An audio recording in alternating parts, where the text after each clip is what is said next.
नमस्कार विद्यार्थी मित्रांनो. आता आपण पुढचे 10 क्वेश्चन सॉल्व्ह करूया. तर त्याच्यातले आपले आतापर्यंत 65 पर्यंत झालेले आहेत. 66 टू 75 पर्यंत करूया आपण. तर क्वेश्चन नंबर 66 बघा आता. The interest on some principal for 2 years at a certain rate of interest is rupees 4,200. What will be the interest on half the principal for 5 years at the same rate of interest? तर इथं बघा आपल्याला काय काय दिलेलं आहे. 66 नंबरचा question आहे की एका प्रिन्सिपल आपल्याला दिलेलं नाहीये, प्रिन्सिपल काढायचंय. एका प्रिन्सिपलवर 2 वर्षासाठी एका ठराविक रेट ऑफ इंटरेस्ट, म्हणजे रेट ऑफ इंटरेस्ट पण नाही दिलेला आहे, ठराविक रेट ऑफ इंटरेस्टनी जो इंटरेस्ट होतो तो होतो 4,200 रुपीज होतो. 4,200 म्हणजे इंटरेस्ट आहे. मग इथं आपल्याला काय दिलेलं आहे, पी आपल्याला काढायचं आहे, आर पण आपल्याला दिलेला नाहीये, एक ठराविक आहे, आणि नंबर ऑफ इयर्स आपल्याला दिले आहे 2 इयर्स. ठीक आहे, आणि अपॉन 100. ठीक आहे, तर इथं हे बघा, हे 100 इकडे चाललं जाईल, ते किती होणार, 4,200 आणि हे 2 झिरो 100चे. ठीक आहे, इज इक्वल टू काय येणार, पी इंटू 2R. ठीक आहे, म्हणजे पी इज इक्वल टू काय होणार, पी इज इक्वल टू होणार 4,20,000 डिवायडेड बाय 2R. ठीक आहे, 2 नी आपण हे अजून एकदा हे करू शकतो. 2 2 जा 4, 2 1 जा 2 आणि 4 0. ठीक आहे, तर पी ची व्हॅल्यू किती आली आपली, पी ची व्हॅल्यू आली आहे 2140 अपॉन आर. ठीक आहे, आता आपल्याला नेक्स्ट मध्ये काय म्हटलं आहे की what will be the interest on half the principal. हा जो प्रिन्सिपल दिला याच्या हाफ प्रिन्सिपल आपल्याला घ्यायचा आहे ना, for 5 years at the same rate of interest. हा जो रेट ऑफ इंटरेस्ट आहे तो सेम घ्यायचा आहे, म्हणजे आपल्याला पुन्हा तो आर घ्यायचा आहे. तर इथं आपलं काय होणार बघा, इंटरेस्ट इज इक्वल टू बघा आता, थोडे ते लक्ष देऊन बघा जरा, थोडासा क्वेश्चन म्हणजे विचित्रच आहे असं मला तर वाटते. असे क्वेश्चन द्यायला नाही पाहिजे त्यांनी, पण ठीक आहे, चला. हे बघा, हे आहे प्रिन्सिपल पूर्ण, हा प्रिन्सिपल आहे. ठीक आहे, याचा हाफ म्हणजे हे पूर्ण डिवायडेड बाय 2. इथं बघा जरा मी परत, हे बघा 2 व्यवस्थित इकडे पासून लिहितो, 2 1 4 टाइम्स 0 अपॉन आर आणि होल अपॉन 2. ठीक आहे, याचा सगळ्यांचा हाफ घ्यायचा आपल्याला, into r, rate of interest same तोच पहिले वाला आरच घ्यायचा आहे, आणि इंटू नंबर ऑफ इयर्स किती दिलेले आहे 5 अपॉन 100. आता बघा, हे जे 2 असतं ना, एखादी नंबर ती जर म्हणजे फ्रॅक्शन असेल आणि डिवायडेड बाय एक नंबर असेल, तर हे जो डिनोमिनेटर आहे तो खाली येतो. ठीक आहे ना, तर इथं काय होणार,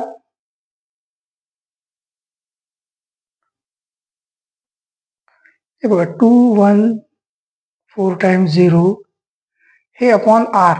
लक्षात ठेवा, हे मी काय काय करतो बघा, हे 2 पण खाली येते, 2 परत हे बघा, हे पण आता तुमचं डिव्हिजन मध्येच आहे, डिनोमिनेटरच आहे, तर हा आर पण खाली येतो. ठीक आहे, हा आर पण खाली येतो, 2 इंटू आर इंटू हे 100. ठीक आहे, इंटू आता हे आर इंटू 5. ठीक आहे, हे जे लिहिलेलं आहे ना, 2,10,000 अपॉन आर होल अपॉन 2 है ना, हे हाफ दिलेलं आहे. हे जे प्रिन्सिपल आहे ना, याचा हाफ घ्यायचा आहे आपल्याला. तर हे जे 2 आणि हे जे आर आहे ना, हे डिनोमिनेटर मध्ये येणार. ठीक आहे, तर इथून बघा, इथे येतात हे आर आर कॅन्सल होणार आहे. ठीक आहे, हे 2 0 कॅन्सल होणार आहे. 2 नी आपण याला डिवाइड करूया, 2 1 जा 2, इथे 2 1 जा 2, 1 आले, डिव्हिजन होत नाही, मग एक 0 घ्यावं लागतंय, मग एक 0 येते, 2 5 जा 10 आणि एक शेवटचा 0. ठीक आहे, तर म्हणजे आपलं किती येते बघा, 1050 इंटू 5 याला मल्टिप्लाय करायचं, 5 0 0, 5 5 25, 2 कॅरी ओव्हर झाले, 5 0 0 प्लस 2 2 आणि 5 1 5, 5250. ठीक आहे, याचा इंटरेस्ट काय आला आपला 5250 रुपीज. तर याचा आन्सर येतोय आन्सर नंबर 2. Answer number 2. ठीक आहे, थोडस इथे जम्बलिंग आहे, इथं जरा एवढं म्हणजे कमीत कमी आर देऊन द्यायला पाहिजे, कुठलं तरी एखादं पर्सेंटेज देऊन दिलं असतं सोपं झालं असतं, पण है ना, रेट ऑफ इंटरेस्ट नाही दिलेलं आहे. तर रेट ऑफ इंटरेस्ट दिलं तर इझी झालं असतं. इथं ठीक आहे, आता अशा टाईपचं रेट ऑफ इंटरेस्ट येणार आहे, याला असं लिहायचं, हे 2 खाली येऊन जाणार, आर पण खाली येऊन जाणार. ठीक आहे, थोडस समजून घ्या याला व्यवस्थित. व्हिडिओ पॉज करून नीट समजून घ्या कशा पद्धतीने केलेलं आहे. ठीक आहे, चला नेक्स्ट बघूया.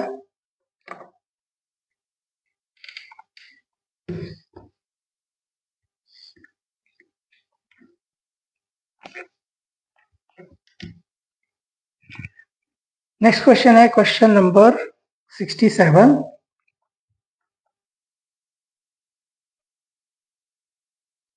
इथे काय म्हटलंय, how many 2 digit numbers are there in which the unit place digit is odd and the tens place digit is even. ठीक आहे, आता 2 डिजिट नंबर कुठून स्टार्ट होतात, 10 पासून स्टार्ट होतात. ठीक आहे, त्याच्यानंतर ठीक आहे, इथून बघा 11 12 13 14 15 16 17 18 19 20. ठीक आहे, 21 22 23 24 25 26 27 28 29 आणि 30. त्याच्यानंतर इथं बघा 31 चालू होणार, 31 पासून कुठपर्यंत येणार आहे, 40 पर्यंत येणार आहे. परत 41 पासून सुरू होणार, कुठपर्यंत येणार आहे, 50 पर्यंत. ठीक आहे, त्याच्यानंतर 51 पासून सुरू होणार आहे ना, काउंटिंग 100 पर्यंत. ठीक आहे ना, 61 सुरू होणार, 61 पासून कुठपर्यंत येणार आहे, 70 पर्यंत. परत 71 पासून सुरू होऊन हे कुठपर्यंत येणार, 80 पर्यंत. 81 पासून सुरू होऊन कुठपर्यंत येणार, 90 पर्यंत. परत 91 पासून सुरू होऊन पूर्ण 100 पर्यंत. हे तर सगळ्यांनाच येत आहे. ठीक आहे ना, LKG UKG मध्ये सगळे काउंटिंगच शिकलोय आपण. ठीक आहे, तर इथं बघा आता हे पूर्ण लिहत नाही बसायचंय. लिहत बसायचं नाहीये पूर्ण, हे तुम्हाला एक्सप्लेन करायसाठी मी फक्त हे पण एक लिहिलेली. आता इथं बघा, हे जे काउंटिंग असतं इथं 10 जो आहे, 10 मध्ये युनिट प्लेसला किती आहे, 0 आहे, आणि टेन्स प्लेसला किती आहे आपलं 1, म्हणजे इवन ऑड नंबर आहे ना टेन्स प्लेसला. तर हा तर होणार नाही. आपलं इथं कंडिशन काय दिलेली आहे की unit place digit is odd, है ना, युनिट प्लेसचा जो डिजिट आहे तो ऑड पाहिजे आणि टेन्स प्लेसचा डिजिट जो आहे तो इवन पाहिजे.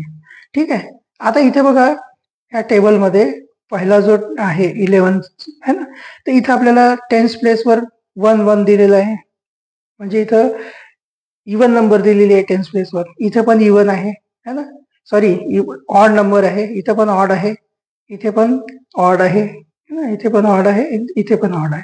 ठीक आहे, आता हे बघा, हे 99 पर्यंत 2 डिजिट नंबर बघायचे आपल्याला. आता इथं जे कंडिशन दिली आहे त्यानुसार हे बघा, इथे बघा युनिट प्लेसला है ना, युनिट प्लेसला ऑड आहे आणि टेन्स प्लेसला इवन नंबर आहे. ठीक आहे ना, म्हणजे बघा एक 21 अशी एक नंबर झाली जी हे कंडिशन फुलफिल करते. ठीक आहे, त्याच्यानंतर 23 है ना, युनिट प्लेसला ऑड आणि टेन्स प्लेसला इवन आहे. ठीक आहे ना, एक झाली, त्याच्यानंतर हे एक झाली बघा, त्याच्यानंतर हे एक झाली आणि एक झाली, असे टोटल बघा 1 2 3 4 5 नंबर झाले. ठीक आहे, 5 नंबर झाले. असेच बघा इथं तर होत नाही. ठीक आहे ना, जसं इथं नाही आहे, ही पण कंडिशन फुलफिल होत नाही, इथे पण नाही होत, इथे पण नाही होत आणि इथे पण नाही होत. मग उरले कुठले, हे बघा इथे पण किती होणार आहे, 5च होणार आहे, कारण सेम 41 43 45 है ना, 47, 49 है ना. इथे इथे पण 5 नंबर येणार है ना, 61, 63, 65, 67 आणि 69. ठीक आहे. आणि इथे पण 5 नंबर येणार. ठीक आहे ना. अशा नंबर ज्यांच्या युनिट प्लेसला ऑड आहे आणि टेन्स प्लेसला इवन नंबर आहे. इथे पण 5 होणार, 81, 83, 85, 87 आणि 89. तर असे टोटल 5, 5, 5, 5 म्हणजे 20 नंबर्स है ना. त्याचा आन्सर येतोय answer number 1. Answer number 1. Total 20 numbers असे आहे 2 डिजिट नंबर ज्यांच्या युनिट प्लेसला ऑड नंबर आहे आणि टेन्स प्लेसला इवन नंबर आहे. ओके, चला, कळालं असेल, सोपं आहे. ठीक आहे, थोडं समजून घ्या व्यवस्थित. चला नेक्स्ट बघूया.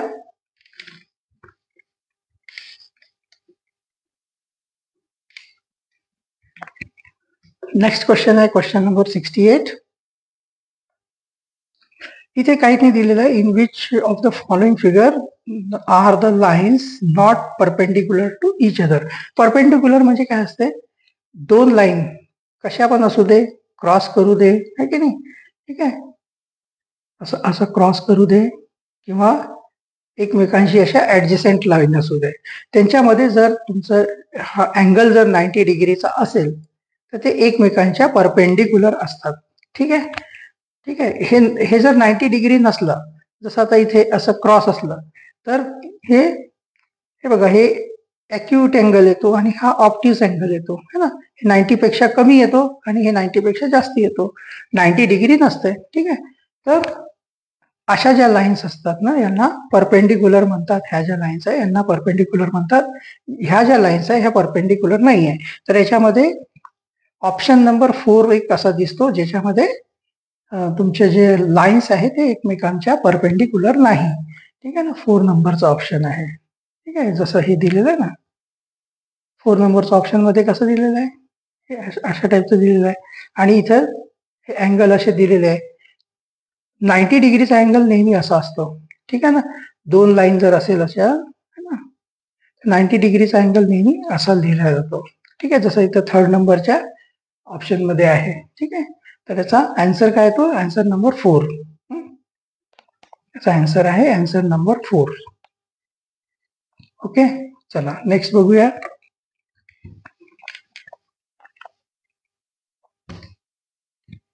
नेक्स्ट क्वेश्चन आहे क्वेश्चन नंबर 69.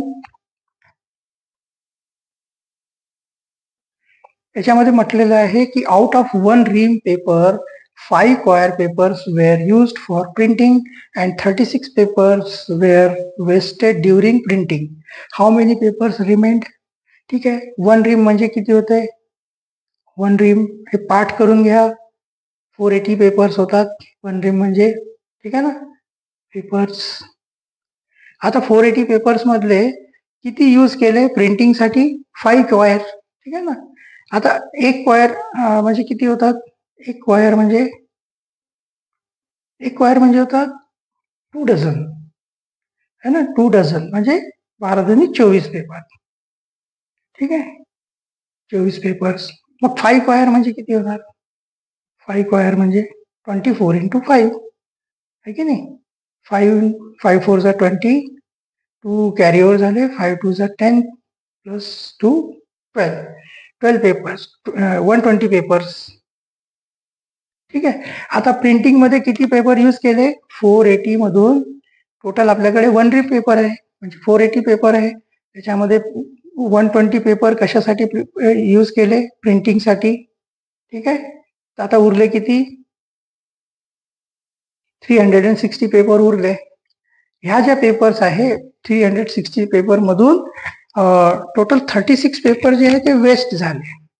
ठीक आहे. याच्यामध्ये 36 पेपर जे आहे ते वेस्ट झाले है ना, फाटले, स्प्रिंट झाले, काहीतरी होतं ना, वेस्ट जे होत असते. ठीक आहे. तर याच्यामध्ये आता रिमेंड किती राहिले, हाऊ मेनी पेपर्स रिमेंड, ह्याला मायनस करून टाकूया. 10 - 6 4. ठीक आहे, हे होणार 5 5 - 3 2 आणि हे 3 324. ठीक आहे, 324 पेपर्स आता आपल्याकडे रिमेनिंग आहेत. तर याचा आन्सर येतोय आन्सर नंबर 1. ठीक आहे. चला नेक्स्ट बघूया.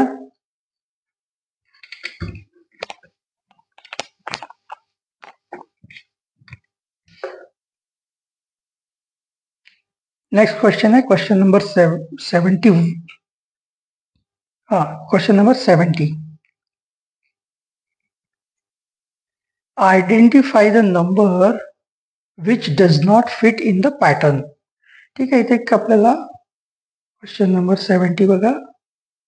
इथे नंबर दिलेले आहेत 2, 3, 4, 6, 8, 9, 14, 12 आणि 15. ठीक आहे, याच्यामध्ये हे नंबर आहे ना, असे जे नंबर असतात ना, याच्यामध्ये एक पॅटर्न असतो. ठीक आहे, ते पॅटर्न फॉलो करत असतात ते नंबर. तर पॅटर्न आपल्याला ओळखायचा असतो की कुठला पॅटर्न आहे त्याच्यामध्ये.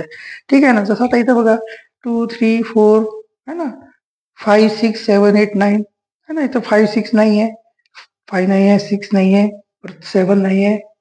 ठीक आहे, तर हे कंटिन्युअस तर नाही आहे, काहीतरी याच्यामध्ये डिफरन्स आहे. कितीचा डिफरन्स आहे, इथं 1चा, इथं पण 1चा, इथे 2चा, इथे 2चा है ना. इथे डायरेक्ट 5चा, मग इथे तर मायनस झाला है ना, परत इथे +3 झालंय. तर इथं कुठला तरी एक पॅटर्न आहे. जर सिक्वेन्स मध्ये पॅटर्न नसेल दिसत ना, तर मग अल्टरनेट मध्ये एक पॅटर्न बघायचा. जसं इथं 2 आहे, इथं 4 आहे, इथं 8 आहे. ठीक आहे, याचा अर्थ काय, हे बघा असं 2, त्याच्यानंतर इथं 8 है ना, त्याच्यानंतर इथं 14, 14 नंतर आहे 15. हा बघा, आणि इथला खालचा एक पॅटर्न बघा, एक दुसरा 3, 6, 9 है ना, 12. ठीक आहे ना, हा पॅटर्न मॅच व्हायला लागलाय बघा.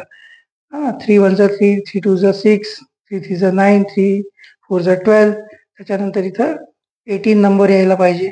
ठीक आहे, आता इथं जर बघितलं पॅटर्न तर बघा 2 च्या नंतर आहे 4, 4 च्या नंतर 8, 8 च्या नंतर आहे ना, म्हणजे 2 + 2 4, 4 + 4 8. मग 8 + 8 इथे काय व्हायला पाहिजे, 16 व्हायला पाहिजे. ठीक आहे, मग 16 च्या नंतर नेक्स्ट नंबर 16 + 16 32 यायला पाहिजे, पण इथं 15 आलाय, म्हणजे हा पॅटर्न नाही आहे. मग पॅटर्न कुठला आहे, पॅटर्न बहुतेक बघा याच्यामध्ये असं काही पॅटर्न वाटत आहे मला.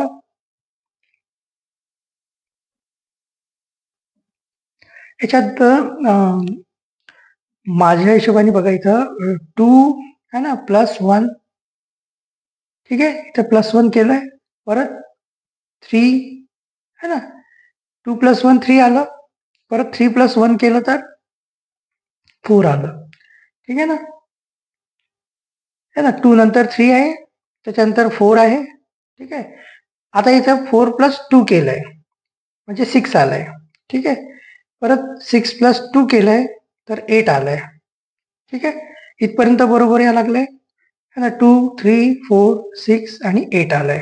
ठीक आहे, आता बघा याच्यामध्ये 2 मध्ये 1 नी ऍड करायचं, 2 मध्ये +2 नी ऍड करायचं. आता इथं सेम पुढे जर आपण गेलं तर 8 + 1 म्हणजे 9 आलाय. मग 9 + 1 केलं असतं तर इथं किती यायला पाहिजे होतं, 10 यायला पाहिजे होतं. ठीक आहे ना, पण इथं आलंय 14 है ना.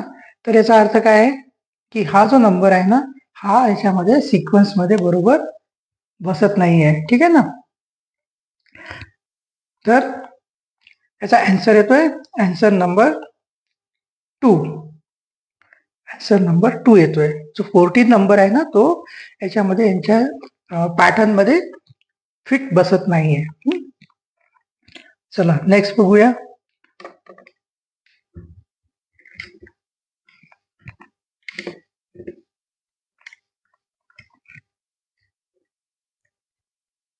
नेक्स्ट क्वेश्चन आहे question number 71. How is quarter to 15 rupees written in decimal system? Quarter to 15 म्हणजे 15 रुपीज आहे ना.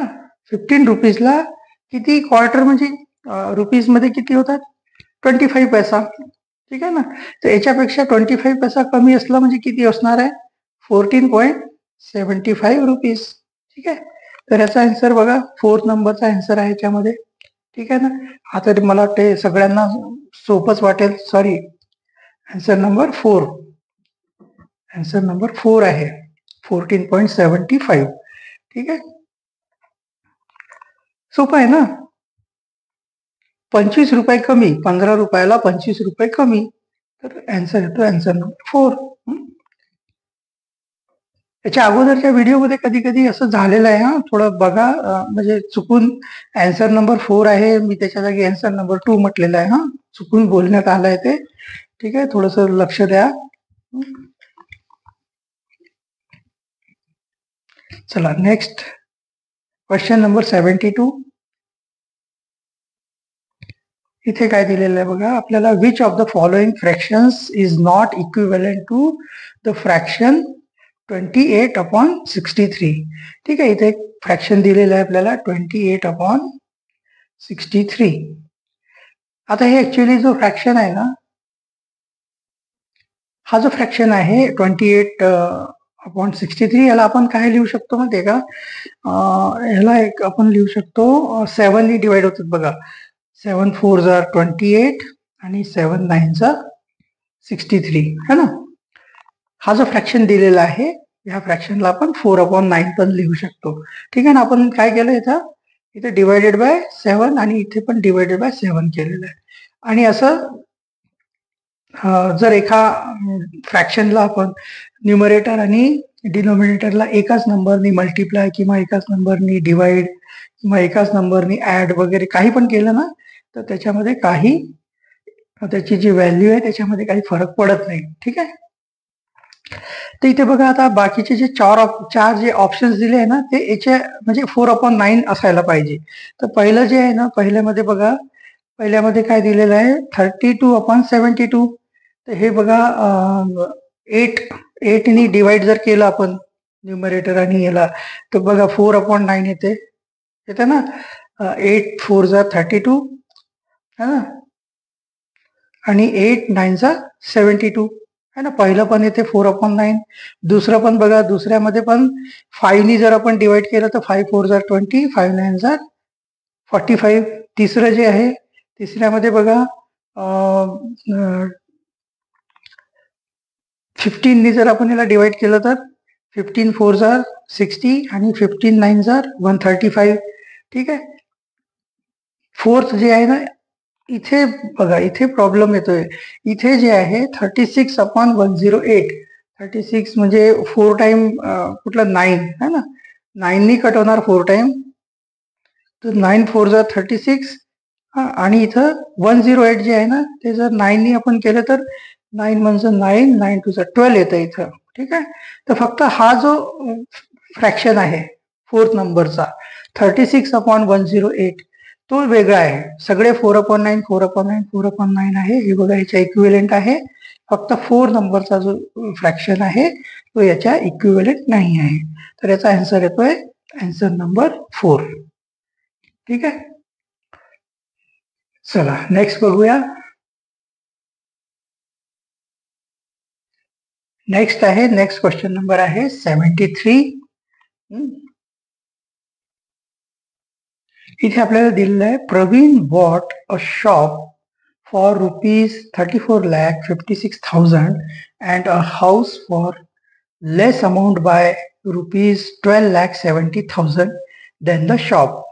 What is his total expenses? ठीक आहे. त्यांनी काय केलं, एक शॉप घेतलं.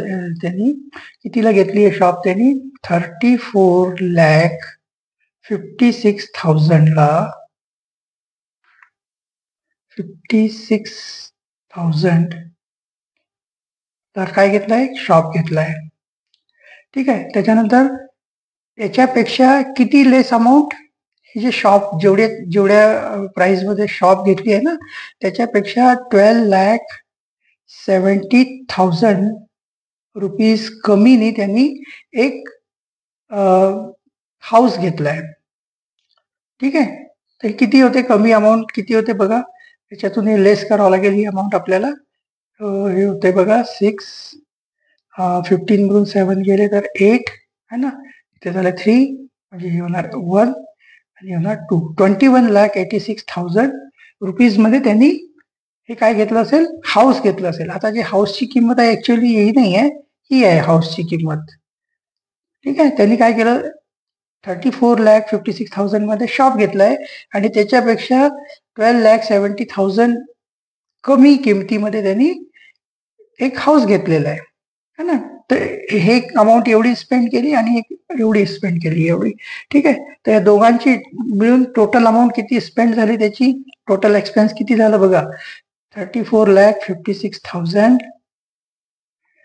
प्लस 21,86,000. ठीक आहे, हे शॉपसाठी हे हाऊससाठी एक्सपेन्स केलेला आहे त्यांनी, है ना. 6 + 6 12, 1 कॅरी ओव्हर होणार, 6 + 8 14, परत 1 कॅरी ओव्हर होणार, 5 + 1 6 आणि 3 + 2 5. 56,42,000 एवढी टोटल त्याचा एक्सपेन्सेस झाले. ठीक आहे ना, शॉप आणि हाऊस घेण्यामध्ये टोटल एक्सपेन्सेस त्याचे किती झाले, 56,42,000. त्याचा आन्सर येतोय आन्सर नंबर 2. ठीक आहे, कळालं असेल. हे बघा, हे शॉप घेतलंय, त्याच्यापेक्षा इतक्या कमी मध्ये त्यांनी एवढं घर घेतलंय आणि हे घरासाठी शॉपसाठी एवढे खर्च केले आणि घरासाठी एवढे खर्च केले. दोघांचा टोटल केल्यावर टोटल खर्च त्याचा इतका आलाय, 56,42,000. ठीक आहे, त्याचा आन्सर येतो आन्सर नंबर 2. ओके, चला नेक्स्ट बघूया.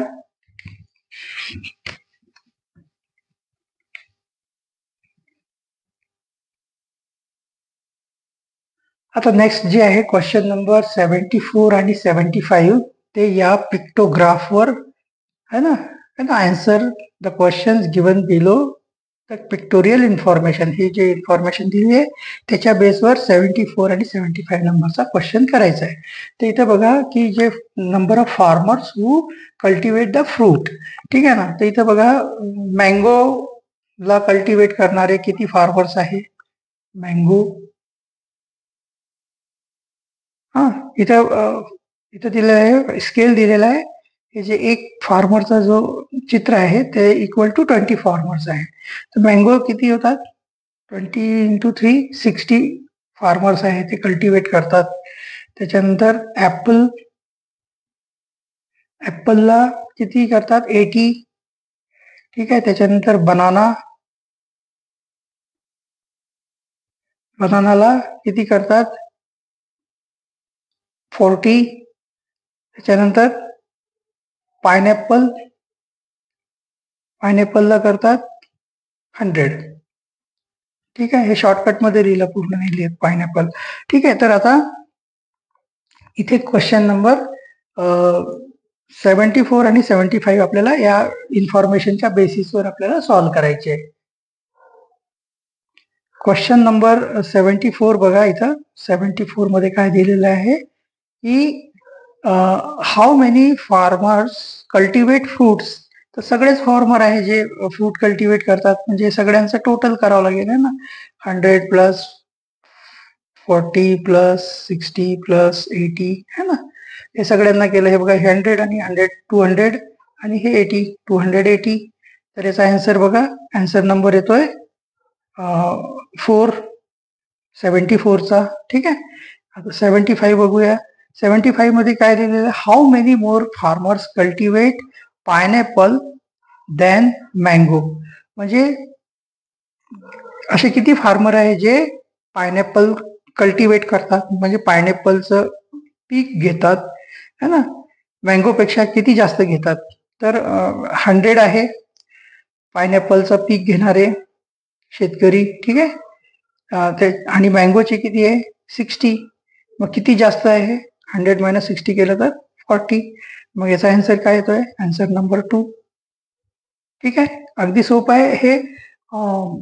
पिक्टोरियल इन्फॉर्मेशन, पिक्टोग्राफचे जे क्वेश्चन आहे ना ते खूप सोपे असतात, कारण इथं दिलेलं असते ऑलरेडी सगळं, आहे ना. त्यानुसार इथे क्वेश्चन त्यांना बघून द्या.